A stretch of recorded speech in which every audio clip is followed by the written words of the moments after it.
And you ain't been playing back-to-backs. Ain't been playing at all. So I guess if you want to see any Ben Simmons, be happy that you're getting whatever you're getting out of a game or two, or whenever he plays. I mean, what do you want me to say? Like, yo, what am I supposed to say? But at least we getting something. I don't fucking know. Ben Simmons ain't been playing for however long. What the fuck? I don't know. When Australia said that they didn't want to play for the Olympic team, that said it all for me right there. The real question to me is this. Who would sign Ben Simmons after his contract is up? That's a better question for me.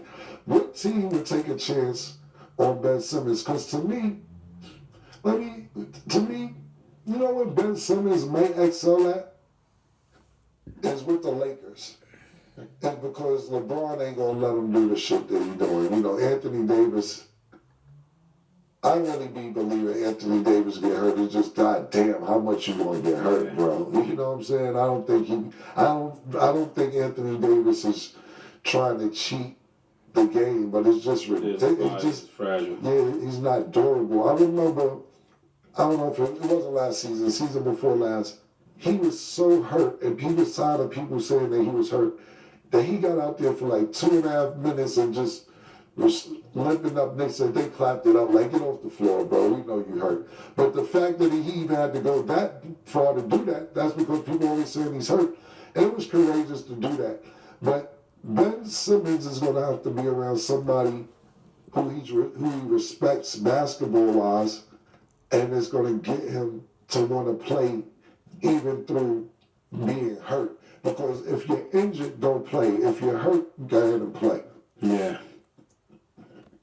Man, when we speak about Ben Simmons, there's somebody else that reminds me of that he just is everything there is just he don't want to play the game. He doesn't. I think it gotta be mental. But sometimes I think it's not mental because it seems like he's setting himself up to get a bigger check next time. He wants to play. He wants to continue to play. And I believe the whole reason we're seeing him play right now is because he knows this is the last year on his contract. But sometimes he acts as if he don't even care about that. So there's a lot of mixed messages out there. If I was a GM, I wouldn't sign him. You know, I would not. Everything in this contract will be like transactional from the aspect. You have to do this to get this. You have to qualify to get the money that I would pay you, and I wouldn't guarantee anything. Everything will be with a stipulation and incentive base. I saw him on the sideline cheering his team on. I was happy to see that, but this is a far fall from the grace he was at LSU, or when he came into the Sixers and we thought he was going to be the next player. This is a sad thing to watch because you know it's in there, but pause. He just won't do it. Yeah, paying him $40 million this year. Yeah, it's definitely mental. Yeah, he's getting, if I'm not mistaken, let me look, because I just was looking at that earlier, well, actually last night. Yeah, Ben Simmons is... And all this because he missed a shot? Ben Simmons is going to make $40 million this year. Mm-hmm. He averages 5 points. He averages trips 5, 5, 5. 50% shooting. So it's 5 points, 5 rebounds, 5 assists, and shooting 50%. I would say, like my man Young Scooter down Freeman says, kids don't give up. He's making $40 million, averaging 5, 5, and 5. Go to the gym and practice. You can still make it. In the words of my man Young Scooter, you still have a chance. Don't give up. Don't give up, kids. Tyrese Halliburton had 0 points a few nights ago. He got $200 million. Kids, stay in the gym. You can do it. You can average 0 and get $200 million. It's still a possibility. Never give up. But as far as Ben Simmons is concerned, I don't, you know, I'm tired of trying to dog Ben out pause on the show and be rude about it. At this point, we're never saying stuff that isn't true. And maybe we say it like we from Harlem and our tone may be a little rude, etc. But at this point, it's sad because not just LSU, we also forget that Ben Simmons is a 3-time All-Star. Yeah. It isn't like he isn't a 3-time All-Star. He never developed a jump shot. He was playing really good. We thought we had great aspirations for him and Embiid when he was in Philly. Didn't pan out. And all we see is designer on the sideline and clapping and cheering. And he's a 6'10" point guard. So... yeah, when he's at the runs in the summer, they always showing him shooting jump shots as if he's working on his jump shot, only to come back and look like he's scared to take a jump shot. Yeah, and not only that, we have to put in perspective too, is let's not forget he's also a number 1 pick. Yeah. Like, it's crazy. It is crazy. And then speaking of, he brought up Halliburton scoring 0 points. So on Wednesday, OKC beat the Spurs 105-93. Wemby had a career low of 6 points. So after hearing that, and then just comparing OKC and the Spurs, how do you feel about both teams' mates?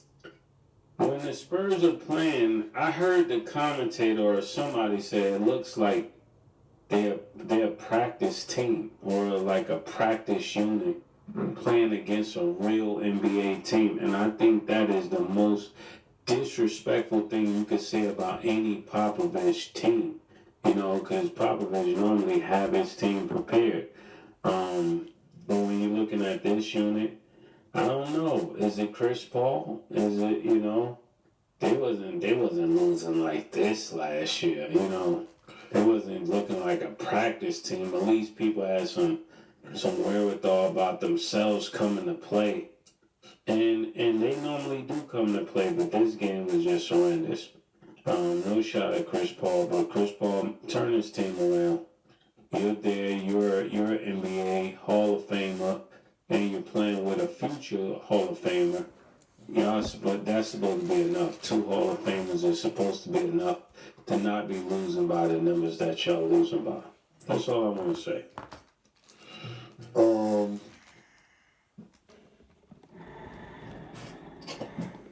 Just looking, I'm sorry to inform you, mates, but the Spurs were losing like that last year too. This shit was bad. We thought Chris Paul would come make a change. That's my team. No, I mean, at least Wemby was getting crazy, or at least doing better. The thing about it is this, my opinion, is this, and you're right. For them to call any professional team a practice team is bad. That's first and foremost. But what I'll say is this. You lost by 12 points to the reigning Western Conference champions, and I'm not talking about, as far as the players are concerned, they finished number 1 last year in the West when the regular season was over. You're dealing with the number 1 point guard in the NBA for the last 2 seasons. When I'm talking about Shai Gilgeous-Alexander finishing first team in the NBA, and we know how many exceptional point guards in the NBA. So we'll put that into perspective, at least from my point of view. But I watched this game. I was going back and forth between this game. And before I get into this, Sim is Mush from Bronx Tale. Have you ever seen Bronx Tale, the nigga who walk in the racetrack like, oh, you're going to win. And then everybody just walks out because they know we're going to lose. Top of the 5th inning, Sim said the Yankees got it locked down. Watch. I sat there and watched the fucking game and watched error after error after error. Aaron Judge drops a fly ball in center field. The shortstop throws it to third base. He fumbles it. They could have had an out at first base. The pitcher don't know whether to run to first base. The first baseman don't know whether to run in the back. And that led to a snowfall of 5 runs to tie the game at the top of the 5th. And basically, it was all over for them since then. Sing and jinxed it. You mush. You send mush until further notice.